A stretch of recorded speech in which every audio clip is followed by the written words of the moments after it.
Welcome to Dodgers Daily. I'm Casey Porter. I'm so glad that you decided to tune in. Hey, we had a very busy day Saturday, no doubt about it. All of the teams in the organization were in action. Of course, the one win you always want is at the top, and that's at the major league level with Los Angeles, and that did not happen last night.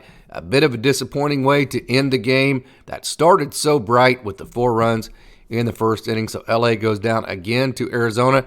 First 2-game losing streak of the year. All the affiliates were in action. Oklahoma City, they lost their first game since the first game of the year. Tulsa had a bounce back last night. Great Lakes, they had some good individual performances, but did not win. And then Rancho didn't win either. So thank goodness for Tulsa yesterday, because other than that, it would have been a little bit rough. But okay, we're going to get into all that. But before we do, just a reminder, if you like this video and if you like this kind of content, go ahead and click that like button, leave a comment, tell all your friends about Dodgers Daily, and become a subscriber. Click that notification bell after you subscribe. That way, every time Dodgers Daily releases a new video, you'll be notified and you won't miss a thing from Dodgers Daily. We can keep growing and keep providing you content like this in the future, as we love to do. Okay, like I said, busy day. Tulsa was the only team in the organization to win yesterday. How about that? Tulsa, I've said it a couple times, might be the most talented minor league team in all of baseball, no doubt about it. We're going to get into some of those individual performances. We're going to talk quite a bit about the LA loss, the 2 losses back-to-back, and we're going to talk about the individual performances up and down the line. So, hey, let's not waste any more time. Let's get right to it, and let's talk Dodgers baseball.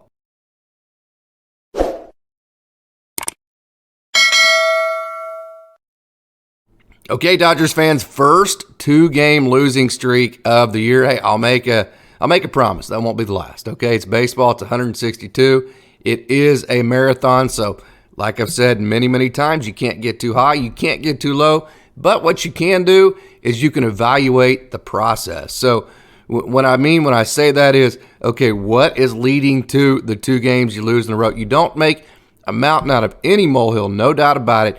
But you do daily have to evaluate the process of what is leading to, not winning games and that kind of thing. So what we're going to do, we never rip players here on Dodgers Daily. We're just simply not going to do that.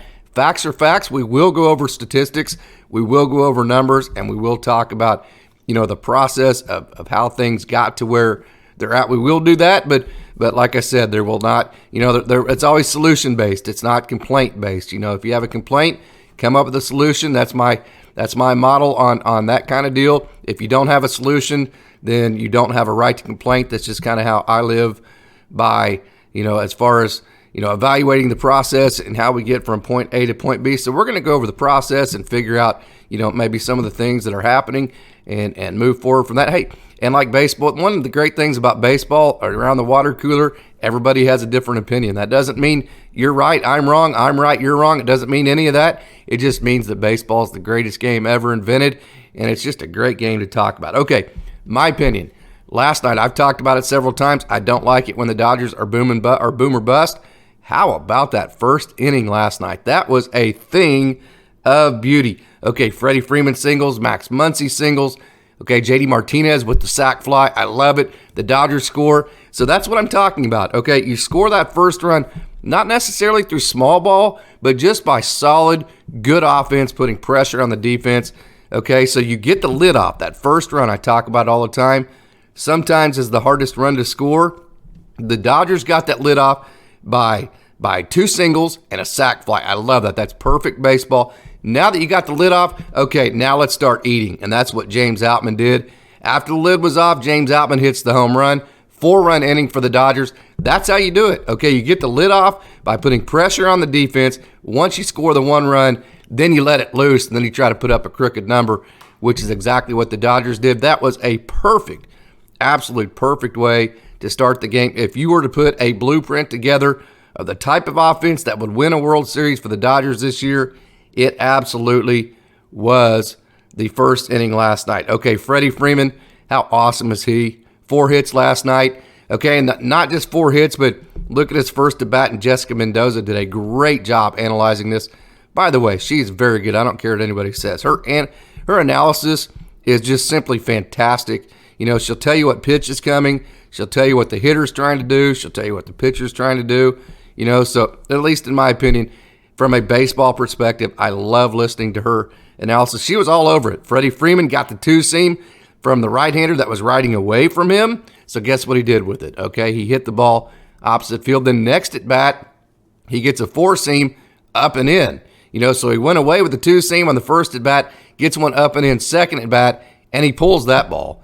And then his third at bat, he just laces one dead center. Now, that's just an elite hitter that can take a tailing two-seam opposite field, can turn on an up and in four-seam to pull the ball, and then can hit one absolute dead center. Of course, Freddie will tell you, every time he's up there, his timing-wise, he's always thinking up the middle. That way, if he's a little bit late, it goes oppo. If he's a little bit early, he pulls the ball. And then how about James Outman? Okay, I don't want to put pressure on the young man. Of course, he doesn't care because pressure is something that makes him better. I promise you that. That's maybe the best thing about him is that the big moments make him better. I think we've already seen that as a Dodgers fan. 348 on the season so far, OPS 1429, 3 home runs. He has been simply fantastic. If he keeps playing like this, he will be a shoo-in for Rookie of the Year, no doubt about it. His defense, as good as his offense has been, in the game of baseball, the thing about it, and the thing he learned from Reggie at Sac State is, offense in baseball is hard. I mean, if you fail 7 out of 10 times, you're going to be a Hall of Famer. But one thing you can always do every day is pitch and play defense.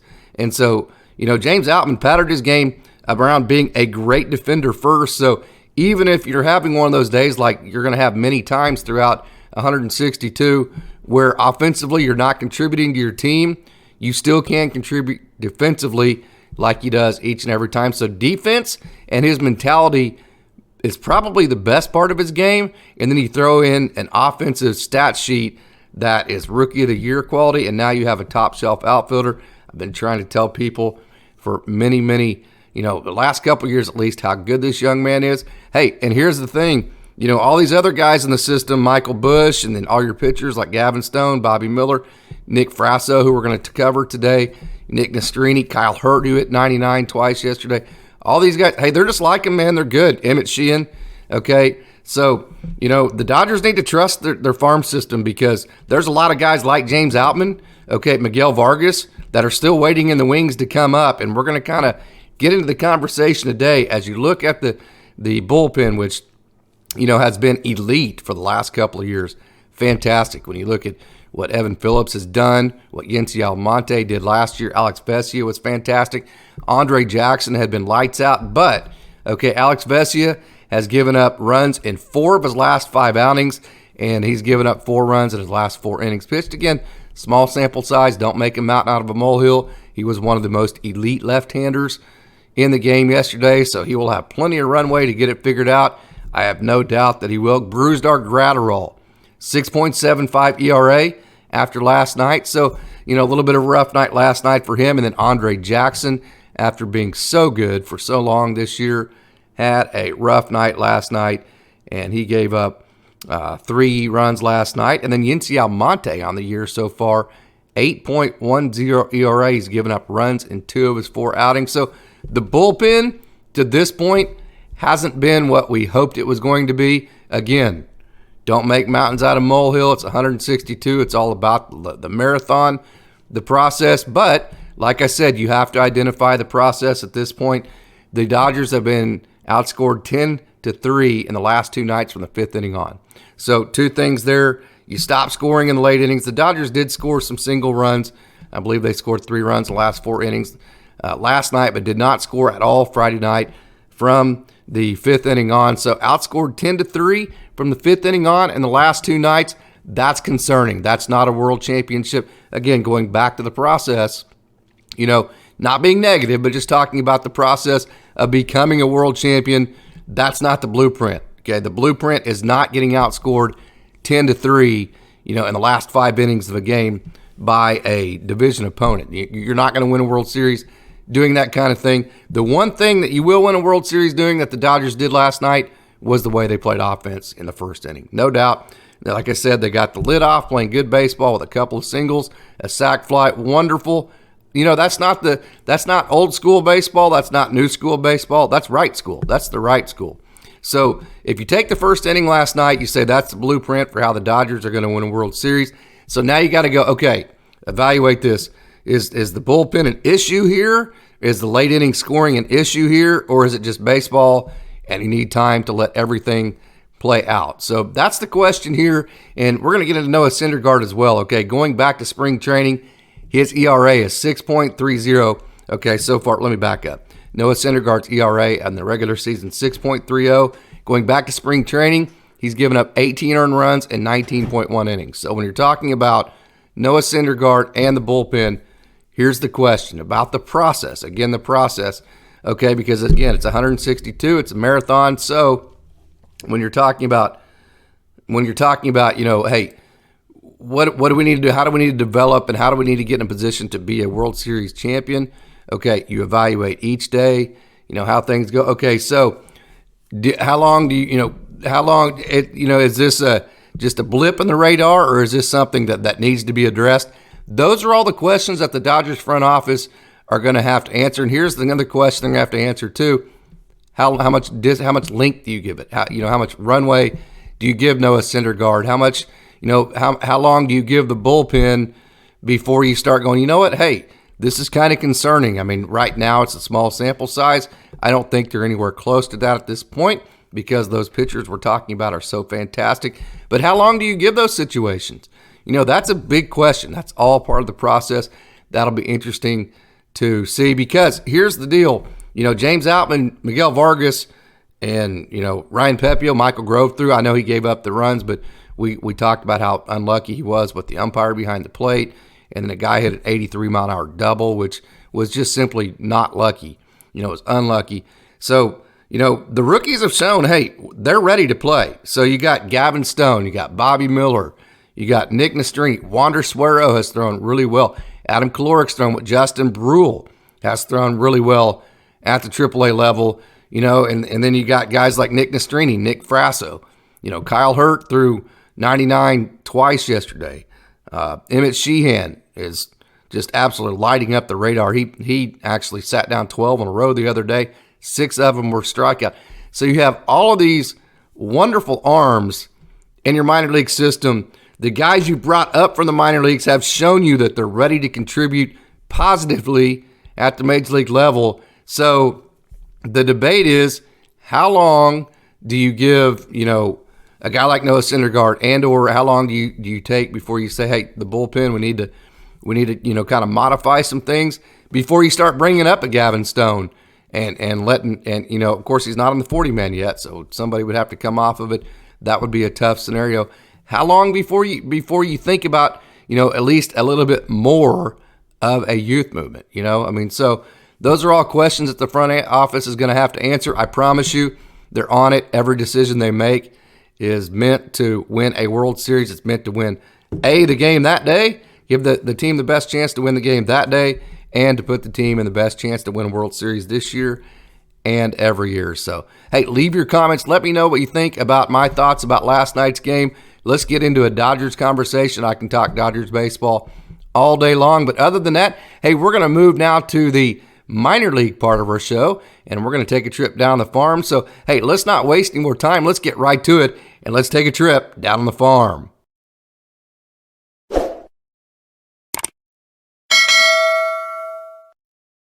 Great Lakes got off to a good start last night. They scored 1 in the bottom of the first, and then they gave that right back in the top of the second. They gave up a 3 spot in the sixth, and that was all the scoring on the day as Lansing won 4-1 at Midland, Michigan. 4 different Great Lakes Loons had base hits yesterday. Taylor Young, Alex Freeland, Damon Keith, and Yainer Fernandez. You're looking at Ben Casparius, a young man who ended up at UConn, went to North Carolina out of high school. Very talented. He's very good.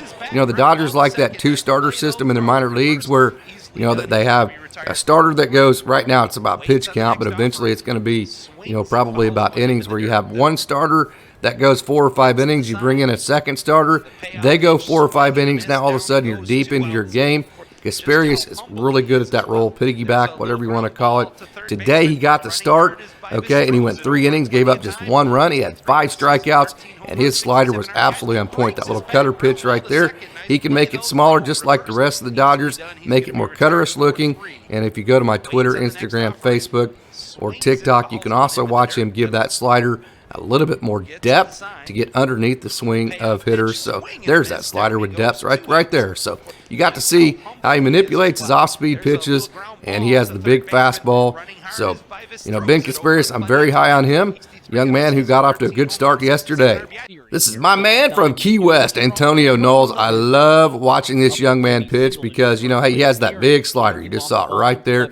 He has great positive energy. He is just an awesome dude to talk to if you ever get a chance to have a conversation with Antonio Knowles. He is just one of the nicest human beings on earth, and I'll tell you what, he absolutely knows how to pitch. He uses location. His four-seam is good. But he uses location, movement, and he changes speeds. He knows how to pitch. Look at that pitch right there. And it absolutely works. He's known to go on heaters. Look at the depth on that slider. Again, another one of those guys that can manipulate that slider to look a little bit different based on the count. If he needs a strike, make it smaller. If he needs a strikeout, make it bigger. So Antonio Knowles, look at that slider there. I love watching him pitch because he just knows how to change speeds. He knows how to locate, and he just knows how to pitch. So Antonio Knowles, the young man out of Key West, got off to a good start yesterday. He went 2 scoreless innings, and he struck out 2. Here's Jackdreyer, left-handed pitcher who the Dodgers signed to a free agent contract after, a career in Iowa where he struggled trying to not be injured, struggled with the injury bug. And he's back and he's healthy with the Dodgers. And so he went 2 innings yesterday, gave up no runs. He struck out 3, gave up no hits. And I'll tell you what, you can see on this video when he's healthy, look at that 4-seam up in the zone. That's Yander Fernandez throwing down to second base. He's very, very talented, so Jackdreyer, he's back, he's healthy, and looking good for the Great Lakes Loons. Talk about overcoming injury. You're looking at a guy who has had to do that. As a matter of fact, this is Mitchelltyranski. He has not thrown a pitch for an affiliated team in the Dodgers organization since 2019, 2020. COVID canceled, then he had the Tommy John. He had to overcome that. So this was his first action in 3 years, with the Dodgers. And so, boy, it's good to see him back. And he has really good stuff that you can see in this video. And I know a lot of people are rooting for him after all the stuff he has been through. He's been, the long road back to 3 years. It takes a lot of resilience. It takes a lot of just personal belief. You're getting a little bit older, and you're like, hey, all my other friends in the world that are not baseball players are getting jobs everywhere else. And here I am, and kind of spinning my wheels. You can get into that kind of rut very easily. Tyranski did not. He continued to believe in himself, and here he is. He is back, and in a big way. Yesterday, he gave up no runs in his 1 inning. He struck out 2 of the 3 batters he faced. He looked good in spring training, and I do know for a fact during spring training he caught a lot of attention. So, hey, it's great to see Mitchelltyranski back. Congratulations, young man. You've earned everything you've gotten, and I hope you have a great year. After getting almost no hit on Friday night in front of 8,000 people, it was a great crowd at One Oak last night. The Drillers put on a show. They scored 5 runs in the 5th inning, and that was all they were going to need. As you're seeing riverryan here, he was just absolutely dominant. We'll get into a lot of the pitching that was so good last night for the Drillers, but if you look at their offense, 5 different guys had base hits. Johnny DeLuca, jorbitvivas, who is off to a great start. He had 2 hits last night. Andypages had a couple of hits. Diegocartaya, hey, he got his first hit in AA. And then Emanol Vargas. I'll tell you what, Emanol Vargas is very, very, very underrated. So all in all, 7 hits for the Drillers and 5 runs, and they had a big 5-2 victory. Riverryan, who you're seeing right here, he went 4 innings, so he didn't qualify for the win, but he did pitch very, very, very well. As he was hitting about 97 on the radar gun. I have sat behind that radar gun, and sometimes it is a mile per hour off or so, so he might have been hitting as high as 98. It's truly amazing. The Dodgers have so many power arms. We're going to talk about Kylehurt, some of the other power arms. They, last year, I've said it a couple times, the Drillers, the average pitch velocity for the Drillers last year was 94 miles an hour. That led all of minor leagues. It's going to be higher this year because with guys like Riverryan and Nick Frasso and Emmett Sheehan and Kylehurt, I mean, you're talking about guys that are already, approaching 100 miles an hour already. So it's truly amazing the amount of power arms this Dodgers organization has, and Riverryan is right at the top. He went 4 innings yesterday, gave up no runs, he gave up just 1 hit, and he struck out 2, and he needed just 46 pitches to get through 4 innings. So not only very explosive, very efficient as well for Riverryan. Jorbitvivas, thank goodness he was on the team Friday night because he got the 1 hit for Tulsa. He was the guy that kept Tulsa from being no hit on Friday night. And then he had a big night last night for Tulsa, going 2 for 4 with a double and 2 RBIs. And like I said, he's off to a good start, hitting .364 so far. His OPS is .872. Remember, he's already on the 40-man, so that tells you how high the Dodgers are on this young man. And the one thing I really like about the way they've done this is they've brought him and Eddie's Leonard up together. And that middle infield chemistry is so important. And Eddie's Leonard and Jorbitvivas, Leonard at short, Vivas at second. They have played so many innings together up the middle defensively on the infield that that they know exactly where each other is going to be at all times. They're totally comfortable together. And by the way, they're both very good, as evidenced by the fact that Dodgers put both of those young men on the 40-man roster. So Jorbitvivas, another big night for the AA Tulsa Drillers. Diegocartaya, this is his first hit in AA. He's off to just a little bit of a slow start. That won't last very long because this young man is absolutely a fantastic baseball player. The comp is Salvador Perez because he's so big, but I tell you what, this guy can do it all. He can throw the baseball, he can frame the baseball, he can catch the baseball, he can hit for average, he can hit for power. And maybe the best thing about him is he's always had a spotlight on him. He's always been very highly ranked. He knows people are looking at him. He knows he's in the spotlight, but he's handled it beautifully, well beyond his years. He is an elite human being, off the field, typical Dodger, and obviously very good on it. So congratulations, Diegocartaya, for getting your first AA hit last night. This is the Dodgers' number 6 prospect, Andypages, and he had a big night, going 2 for 4 with a double, 2 RBIs, and a run scored. Pages is hitting .300 in the early season. His OPS is .833. Okay, here's the thing, and I see it a lot in AAA when you have guys that are wanting to make the major leagues. Okay, Andypages, I think most of us thought he would start in AAA this year. He did not. Okay, so whenever something like that happens, you don't get the promotion you want. You have 2 choices. You can either sit around and complain about it and pout about it and be upset, or you can say, hey, you know what? There's a reason why they put me back in AA. I need to prove them wrong. I need to continue to work as hard as I can, and I need to just work my way out of this, and that's exactly what Andypages has done. He's shown tremendous character. He lost the 35 pounds in the offseason. His body looks fantastic. And again, he has taken that second road, the road to, hey, let's just get to work. Let's get back to, let's prove ourselves to where, they have to take me up to AAA, which I don't think he'll be in AA too long. Let's not pout about it. Let's not complain. Let's just get to work and show everybody how good I am. And that's exactly what Andypages, the Dodgers' number 6 prospect, has done so far. So great job, Andy. It's been a lot of fun to watch so far in the 2023 season. I get the question a lot, what guy or what prospect or, in the organization would you say that's not maybe on the top 30 prospect list should we look out for? And the first 2 guys that I always mention are Jordan Leasure, who we're going to cover in this video, and then Kylehurt, okay? Kylehurt, what you're looking at right there is a 99 mile-an-hour fastball. This dude has a huge arm. A huge arm. He's from Southern California, and, he's very motivated to be a Dodger. He's so excited to be in this system. His dad played Division I baseball at Ole Miss. His grandpa played in the NFL, and so he comes from a championship bloodline. He knows what top of the level elite athletics looks like, and he has an elite. Look at that big breaking ball. I'll tell you what, Kylehurt last night showed everybody in that piggyback role.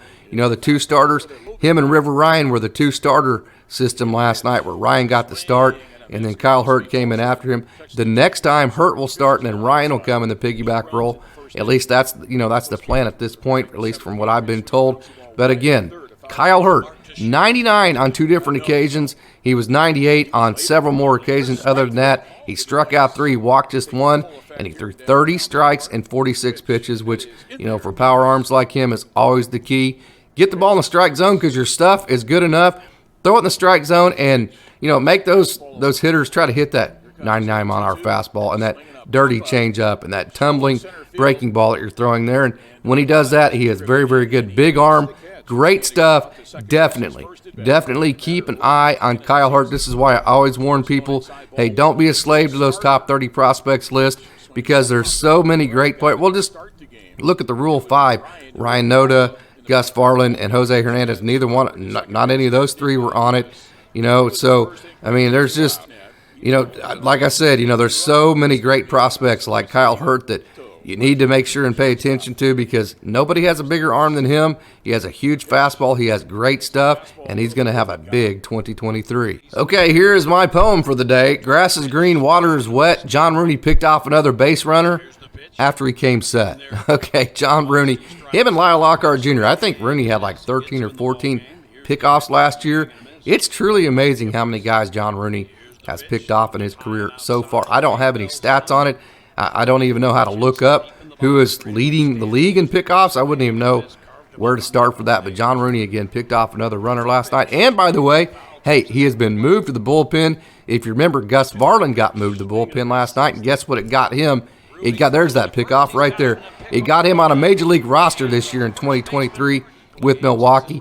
I'm hoping and I'm thinking, hey, when you go to the pen, you get to max out Johnrooney. You see very tall, good extension, left-handed, so he has a ton to offer. Hey, move him to the pen. Let him max out on every pitch, not just on the fastball, but you can max out on that slider too, and you're not having to ever choke up on the slider right there, that one right there. You could just max out on that and give it the most amount of movement and sweep to it that you can. So I'm thinking, hey, the max mode that Johnrooney is going to be able to be in as going to the pen is going to be very good for him. So, hey, keep your eye on this young man out of Hofstra, Johnrooney. I'm just telling you right now, this young man, Jordan Leasure, he is absolutely so good. And I tell you, he's got closer written all over him. Look at that herky-jerky windup. He's tall. He has great extension. Look at that little cutter / slider pitch. Then look at the ride and run in on the hands of a right-hander. His fastball was hitting 97 last night. Look at the slider. That is an amazing pitch. So he was hitting 97. Kylehurt was hitting 99. And riverryan was hitting 97. And again, these guns sometimes are a mile an hour off. So Kylehurt might actually have been throwing 100 last night. Leasure might have been throwing 98. Ryan might have been throwing 98. As you can see, the crowd was great, almost 8,000 at One Oak. Okay, so Jordan Leasure, the big fastball, that's approaching 100. 100, you saw the big slider. You saw the smaller cutter type pitch. And the greatest thing about him, if you talk to him, he is so chill. I mean, he does not... Very competitive, super, kind of like Evan Phillips. That quiet competitiveness. It looks like their heartbeat just never gets up and races, which is why Evan Phillips is so good. One of the reasons, of course, he's very talented is the biggest reason. But Jordan Leasure, like Evan Phillips, he just never gets bothered. Nothing seems to ever get to him. But yet he's so internally competitive. But he's able to, I like to say, pitch with emotions, but not be emotional. He has absolutely mastered that part of it, and because of that, matched with his big stuff, the big fastball that eventually will be 100 miles an hour, the big slider you've seen, he's got closer written all over him. Again, not a top 30 prospect. Don't be a slave to that kind of stuff. I'm telling you right now, Jordan Leasure, he is so good. Well, throughout an entire minor league system, there's going to be some duds that you throw out there every now and then, and that certainly was the case last night. For AAA Oklahoma City, hey, they had been playing great. They had not lost a game since opening night last Friday, and this was the first game they had lost. They were in Las Vegas. They had played great all weekend. They had a couple of walk-offs. They had the late inning comeback, if you remember, from a couple of nights ago, where Steven Duggar gave them the victory in the ninth at Las Vegas. So, hey, every once in a while you just throw a clunker out there, you have a dud, and last night was that. The Oklahoma City Dodgers did not score until the fifth inning. They scored one run, and that was absolutely it. That's all they scored. They lost 9-1 to Las Vegas, who is the AAA affiliate of the Oakland A's. But there were some good individual performances. What you're seeing here, this is Bradleyzimmer, who had 2 hits last night. He had his first home run, and he's off to a good start. Bradleyzimmer is another young man with major league experience on a minor league contract. So, hey, could he provide depth at some point for Los Angeles? He's hitting .318. His OPS is .855. Again, remember, this guy's very talented. Of course, he is 30, which, hey, 30's not old. If you look at offensive statistics, about 32, 33 is where, as far as the top 10 guys, top 20 guys, that's where it starts dropping off. So not old at all, just 30 years old. Not young, but not old. And remember, he was a first-round draft pick in 2014. And I'll tell you what, he's another one of those guys that he's looking to come to the Dodgers to jumpstart his career. He has hits in 5 of the last 6 games he's played in. So Bradley Zimmer, very motivated and playing well for AAA Oklahoma City. Well, another one of those young men who have major league experience and on a minor league contract that's looking to, get their career back to the major leagues, Patrickmazeika, catcher. He had a 2-hit night last night for AAA Oklahoma City. Hey, how about this? He's hitting .357 so far on the early season. Just 14 at-bats, a small sample size, but he's off to a good start. He was an 8th-round draft pick by the Mets in 2015, and he brings 147 major league at-bats to the Dodgers for depth. So like many on the Oklahoma City roster I talk about all the time, the Dodgers love to fill their AAA roster with a combination of guys like Mazeika that have major league experience with their younger prospects, like a Ryan Ward or somebody like that, and mix those two types of players together to make a very unique roster. They do a great job of it year in and year out, and it makes it very fun to watch. So, hey, Patrickmazeika, good night last night, 2 hits. So we talked about some of the struggles at the Los Angeles level in the bullpen. Here is one of the AAA Oklahoma City Dodgers that is vying to get back to the major leagues. Adamkolarek, remember how good he was in 2020. He had a good outing last night for AAA Oklahoma City. He went 1.1 scoreless, and he's off to a very good start. Hey, if they still had that one out that just come in and face that one lefty type role, I think he would probably still be in the major leagues. I think that he, as much as anybody, got hurt by that three hitter rule. Okay, good start for him with AAA Oklahoma City. His ERA is just 2.08. He has not allowed a run in his 3 outings, and he's only allowed a single run in his first outing of the season, and since then he has thrown up blanks. So Adamkolarek, you can see, very tough on lefties. Not quite as tough. That sidearm isn't to right-handers.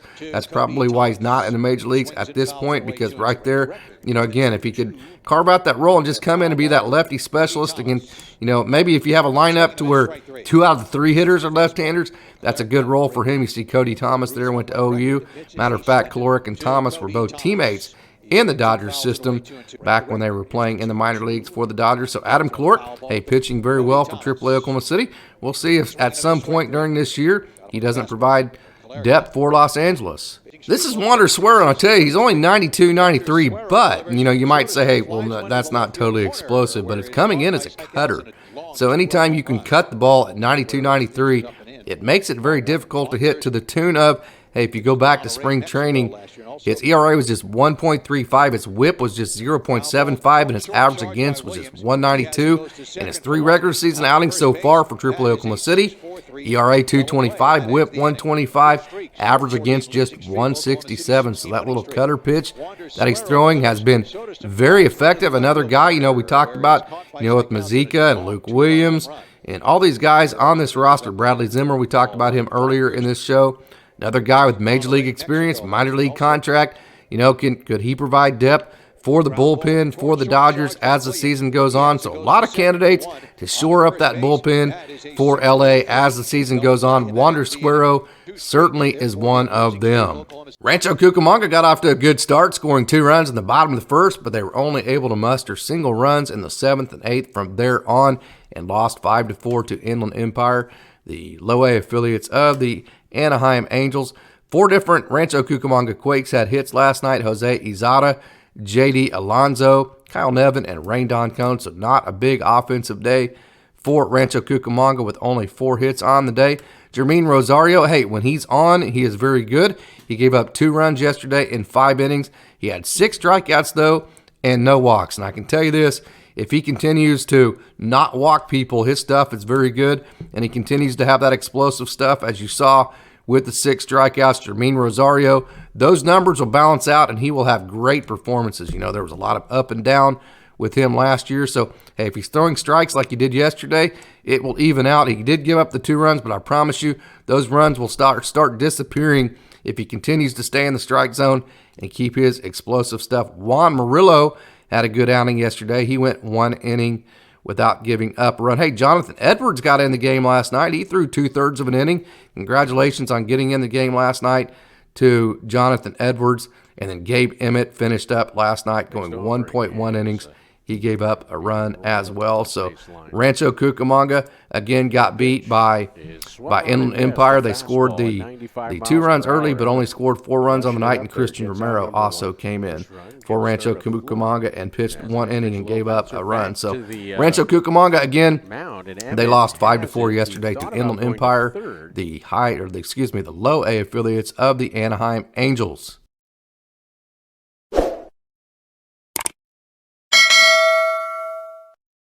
So there you have it. There's all the action from the system yesterday, and I told you it was a busy day. All the teams were in action, and thank goodness that Tulsa won yesterday, because otherwise it would have been very, very, very depressing and disappointing. Not depressing is the wrong word, because it's a long season. Like I say many times, you can't get it 2 up and 2 down, but a good thing at Tulsa pulled out the win yesterday. Okay, another big day here on Sunday, so I hope you tune in to our next edition tomorrow morning when we release all of our our Dodgers Daily podcast and all the action from Sunday, okay? Before we get out of here, one more reminder. If you like this video and if you like this kind of content, go ahead and click that like button, leave a comment, tell all your friends about Dodgers Daily, and become a subscriber. And after you subscribe, click that notification bell. That way, every time Dodgers Daily releases a new video, you'll be notified. You won't miss a thing from Dodgers Daily. Dodgers Daily can keep growing, and we can keep providing you videos like this in the future, as we love to do. Okay, as always, I'd like to say thank you for tuning in, and go Dodgers.